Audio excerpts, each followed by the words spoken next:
Now on CoastTV News. An overboard Perdue truck, a crash off the Chesapeake Bay Bridge-Tunnel that left one driver dead. Parking violations in Ocean City could double. How much fines could be increasing? An engulfed Maryland home, the explosion that left one man dead and millions in damages. Our Sunday soaker continues with rain, moderate to heavy at times. Coming up, I'll take a look at rainfall totals, an in-depth look at the radar, tracking on a futurecast, and have a drier President's Day. That's all coming up. This is CoastTV News at 11.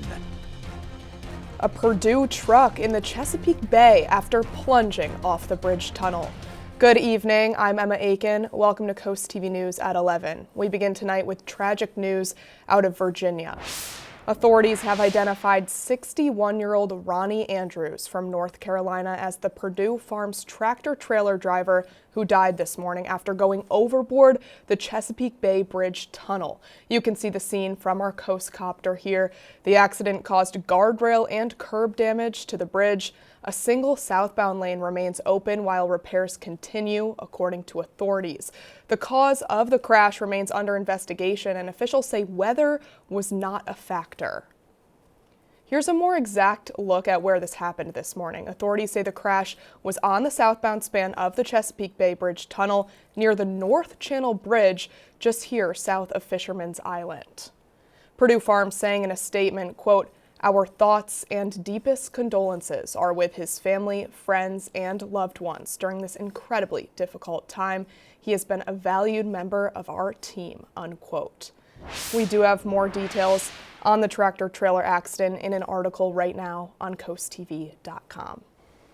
And we are now taking a live look outside into Milford. Our First Alert meteorologist Bob He joins us now with a look at the forecast. Bob, the rain, it's really been coming down pretty heavily out there. Boy, has it ever, Emma. This weekend ending on a very soggy note. We saw this rain pick up in intensity mid-afternoon, and it's been raining ever since. And some of that rain getting moderate to heavy. You can see across Sussex County right now, we have that rain that is steady. But then we start getting into these yellow colors around Long Ride near Salisbury and down near Newark. That is moderate rain, and that's also the case for the eastern shore right now. As all this rain is moving to the north and east, once again, you can see the pockets of moderate to heavy rain continuing to move to the north and east. Now, there is a colder side, a snowier side to the system, and they're seeing snow from Philly up into New York where they could see a couple of inches of snow. And here's the back edge of the precipitation along the I-95 corridor as this whole system continues to move to the east. An impressive rainfall amount. Salisbury, almost a 3/4 of an inch of rain, over 6/10 in Dagsboro, Georgetown, 5800s with 5700s in Delmar, Laurel, and Millsboro. I'll take a more in-depth look at that map as we go into the main weather. Temperatures, it's a cold rain. 37 in Millsboro, 38 in Gumboro, 36 in Bethany Beach, 34 in Rehoboth as we have an easterly wind. That will shift to the northeast later tonight. And visibility is about 2 to 3 miles with fog. So Futurecast still showing that rain around midnight, even 2 a.m. But then that starts to move offshore about 3 a.m. and just cloudy and cold into the morning hours as we see that rain shut off around 3 a.m. and temperatures above freezing tomorrow morning. So not icy, just wet. Much more on this system and what to expect heading into the new work week coming up in just a little bit. Bob, thank you. In Ocean City, special events such as the 4th of July and Ocean's Calling bring thousands of people and cars to town. And now the town is one vote away from doubling parking violation fines during these special events from $50 to $100. Coast TV News reporter Kevin Zapay shows us people's reaction to the proposed increase. Mike Hassan worked at the 2025 Country Calling in Ocean City, and unlike the off-season, parking was like finding a needle in a haystack. It was crazy busy. Some of the places that were renting out spots for parking were charging $100. On Tuesday, the Ocean City Council will discuss raising parking violation fines during major special events, including Country Calling, Ocean's Calling, the 4th of July, and others throughout the year. If you lose track of time and fail to pay for the full time your car is parked during one of those events, the usual $50 fine would jump to a $100 fine. David D., who spent time today enjoying the Ocean City Inlet, believes this change could be beneficial for those who pay to park. If it is a special event, I know everybody's going to be looking for parking, and there's some way that the council should try to make sure that those that are paying get a fair, a fair deal. Hassan agrees, but hopes the town tells the public about the increase if it does go into effect. As long as signage is clear as to how much things cost and what you'll be fined if you don't pay it, then yeah, it's a good idea. If the second and final reading passes during Tuesday's council meeting, then these parking fines will go into effect. I'm Kevin Zapay in Ocean City, Coast TV News. Ocean City Council also made other changes during special events in town. One change doubled the fine for illegally parking in front of a fire hydrant during a special event, increasing it from $100 to $200. And parking rates in general also increased during special events, costing drivers an additional $1.50 compared to its standard parking rates. Staying in Maryland, a deadly house explosion in Kent County is under investigation. Firefighters responded Saturday evening to a home on Pent Ridge Court in Chestertown, and as you can see here, the house was found fully engulfed in flames. 68-year-old homeowner Charles William Heaps was later found dead in the debris, according to officials. 5 family members escaped safely, though a family pet also died. Investigators believe the explosion may have involved propane vapors and possibly an electrical source. The home is considered a total loss, with damages estimated at $2 million. Take a look at these pictures from the Georgetown Fire Company this morning after a trash fire sparked near Biden Avenue and Carmian Way.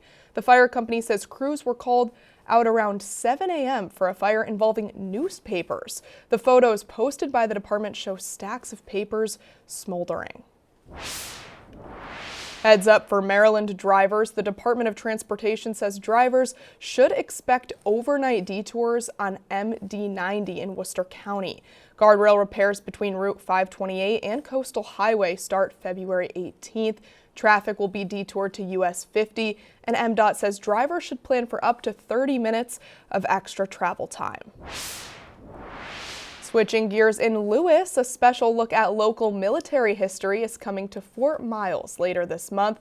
The Fort Miles Historical Association will host a lecture on the Eastern Test Range at 10 a.m. February 21st inside the North Gunroom at the Fort Miles Museum.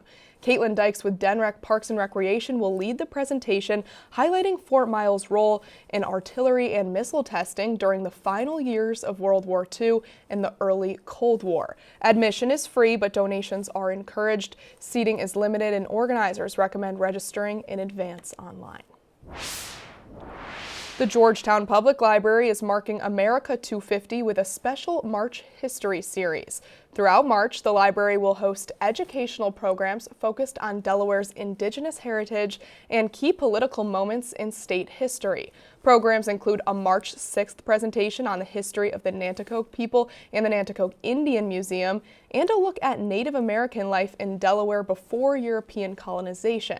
And March 17th and March 23rd, program on Delaware's anti-suffrage movement. All events are free and open to the public. Assateague Island National Seashore is looking for volunteers.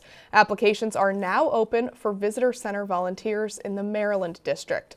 Volunteers help staff the Visitor Center desk, providing orientation and information to visitors about the island's unique natural and cultural resources.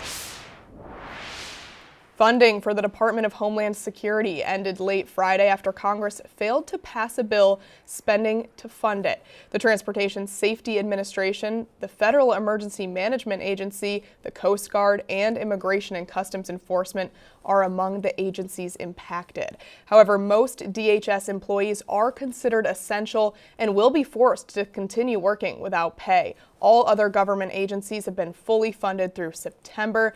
But money for DHS got held up after Democrats demanded reform to its immigration and customs enforcement operations. Jen Sullivan has details on the calls for change and how Republicans and the Trump administration are responding. Money to fund the Department of Homeland Security has halted. Democrats are pushing for reforms and more oversight of the agency's immigration and customs enforcement before signing off on more funding. We have a rogue agency. Why don't we rein them in? The demand for change comes after federal immigration agents fatally shot 2 U.S. citizens last month. Alex Preddy and Renee Nicole Good were killed by DHS agents during protests in Minneapolis. Their deaths sparked nationwide outrage over ICE's handling of protests. As a result, Democrats say they want to see a slew of policy changes, including tougher new use of force guidelines.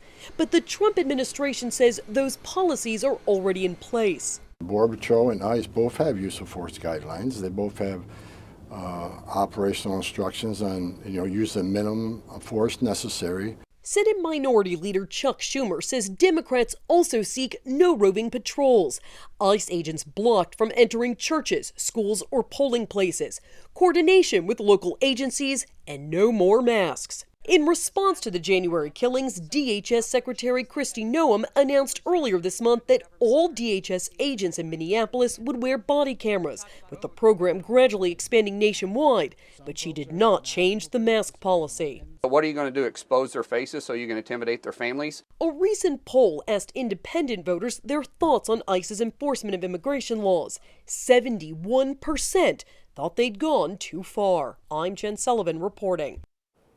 Lawmakers are on recess and aren't expected to return until February 23rd, so DHS will be without additional funding for a while longer.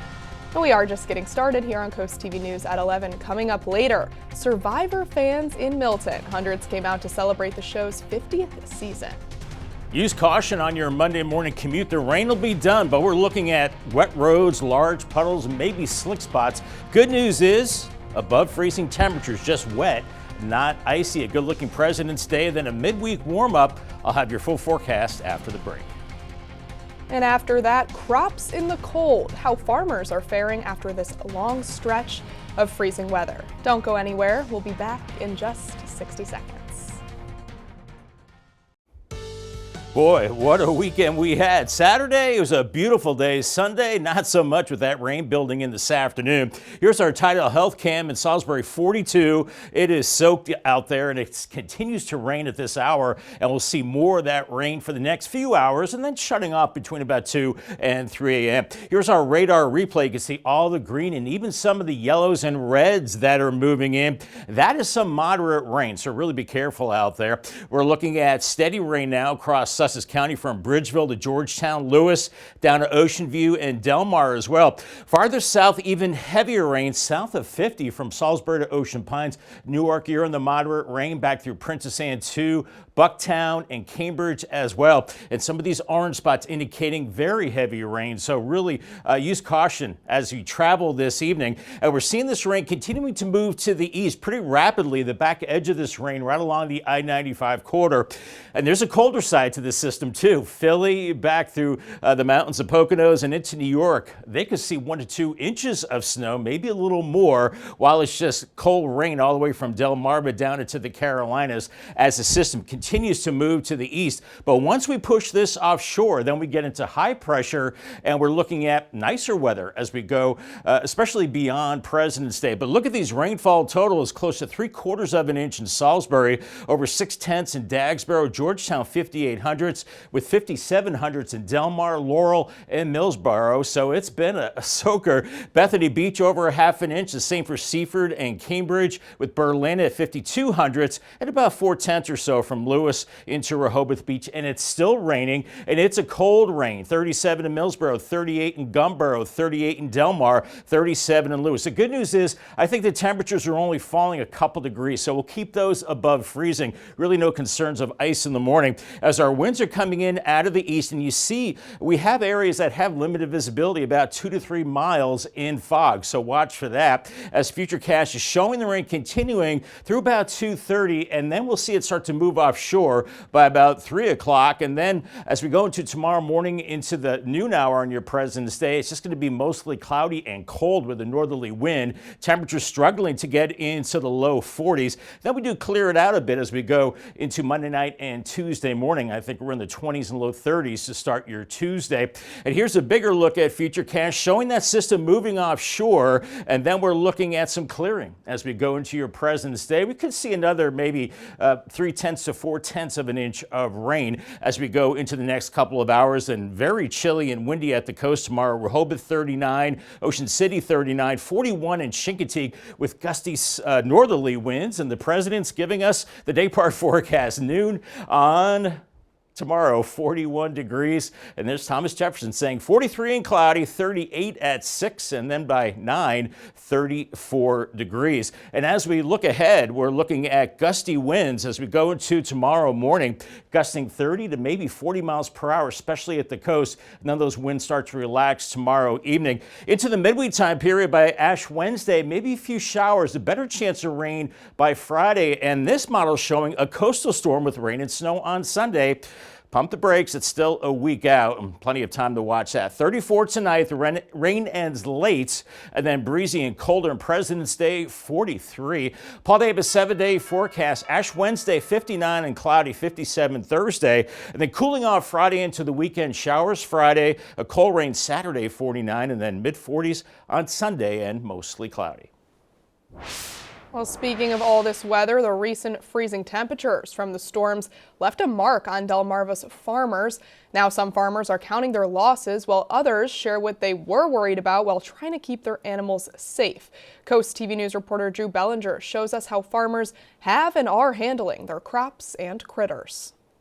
Farms of all kinds across Delmarva seeing the impacts from this winter's cold. I can't really remember a winter this intense. Patrick Carey of Carey Apiary and Farm in Frankfort says this winter killed an entire one of his bee colonies. I mean, it's not only is it sad and depressing to lose a bee colony, but there is a value behind that. A bee colony is worth about $250 with the potential of making 40 pounds of honey. So you're looking at losing something that's worth a couple $1,000s.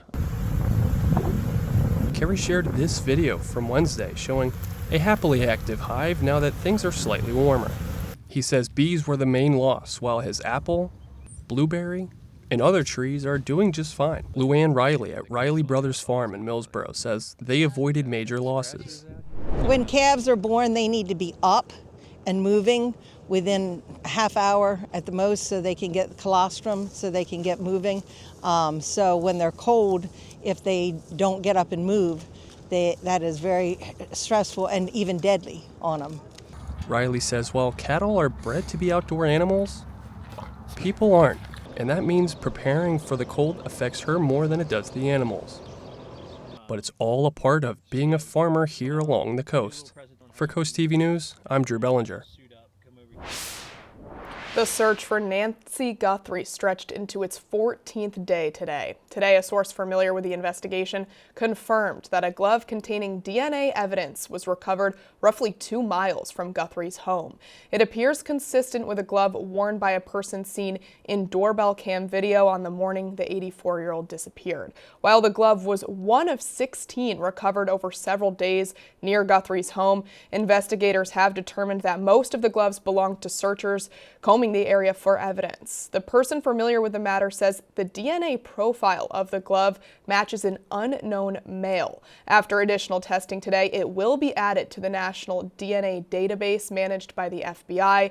2 sources familiar with the Guthrie investigation also said today that authorities are leaning away from several individuals previously scrutinized as suspects, as well as any of Guthrie's relatives. However, no one has been officially ruled out, and investigators are continuing to pursue leads. We'll be right back.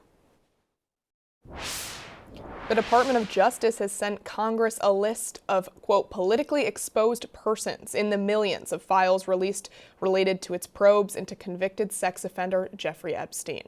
The DOJ sent the list in a 6-page letter Saturday. The names of many prominent figures appear in the files, regardless of context, including presidents, cultural icons, business leaders, and government officials. Republican Representative Nancy Mace, a vocal ally of Epstein survivors, slammed the DOJ, claiming there are, quote, missing names on the list disclosed this evening, unquote.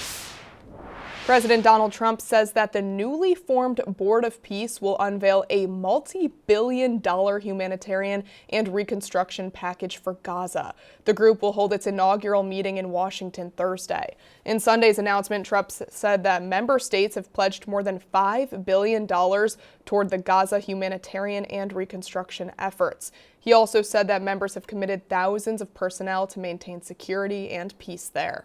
After the break here on Coast TV News, self-love, tips for helping children and teens develop good self-esteem.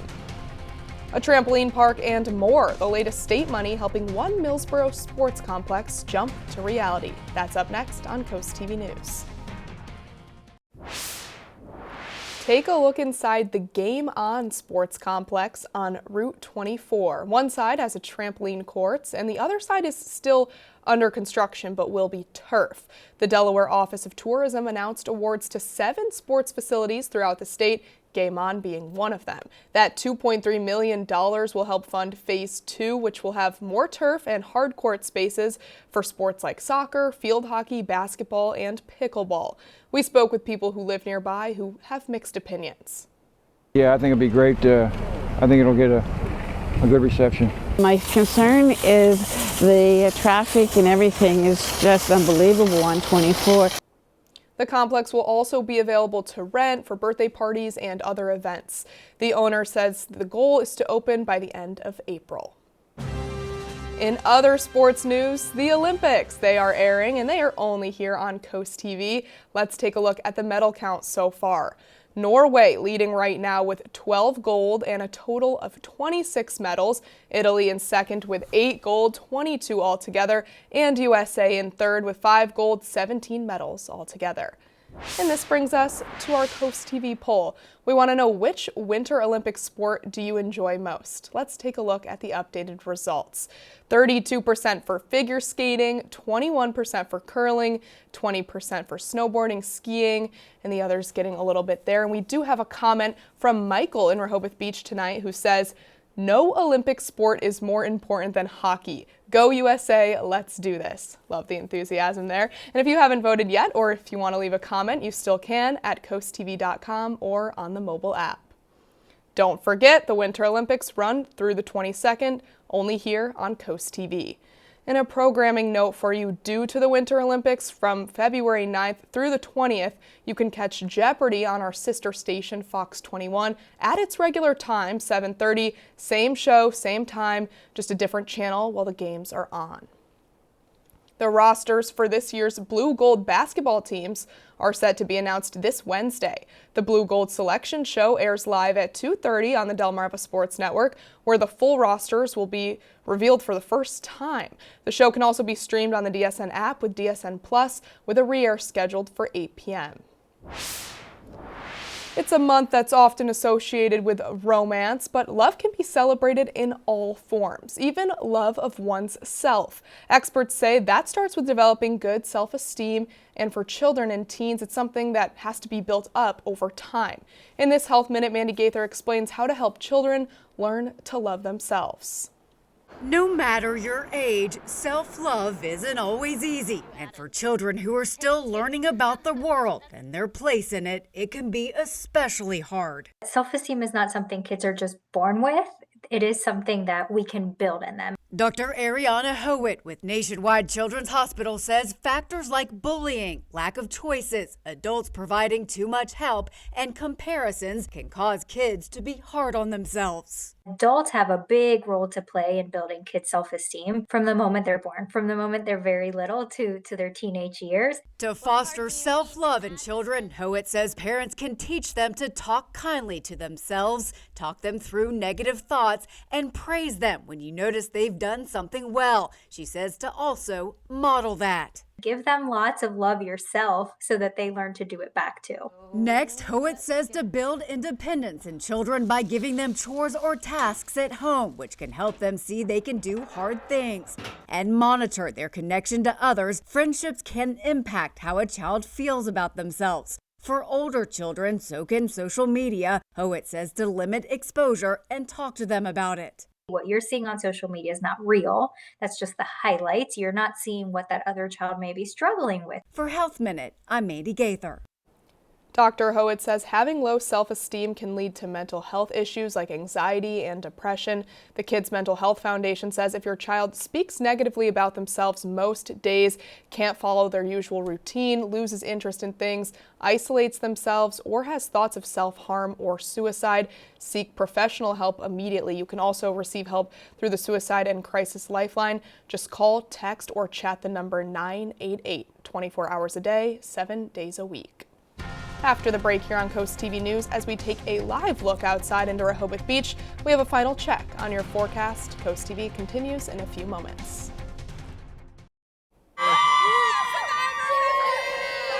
Hundreds of Survivor fans turned out in Milton today for a special Season 50 promotional event at Dogfish Head. Lines wrapped around the building. People as far from Lewis to Washington, D.C. traveled to take part. The event featured interactive clues, leading to a hidden immunity idol, with participants entered for a chance to win tickets to attend the live season finale. Weather-wise, it is still a Sunday soaker. Really be careful out there. Large puddles, seeing the rain coming down, moderate at times across Sussex County, and you get into these yellow areas around Cambridge to Salisbury, Snow Hill. That is some heavier rain, but we're seeing the back edge of that across I-95, so that rain shutting off by about 2 or 3 a.m. Above freezing early on tomorrow morning, so no icy conditions, but it's going to be mainly cloudy for your President's Day, and temperatures only in the lower 40s. Paul Davis 10-day forecast, 53 Tuesday, Ash Wednesday, 59, cloudy, and then it looks like another chance of showers by Friday, 53. Cooler into the weekend. Question marks there whether we get a bigger storm, but right now rain showers Saturday, then much colder into next week. 38 Tuesday. Not done with winter quite yet. Bob, thank you, and thank you for joining us here for Coast TV News after the Olympics. For more news and local weather, download our Coast TV News app. We'll see you in just a few hours for Coast TV News Today, starting at 5 a.m. Have a great night.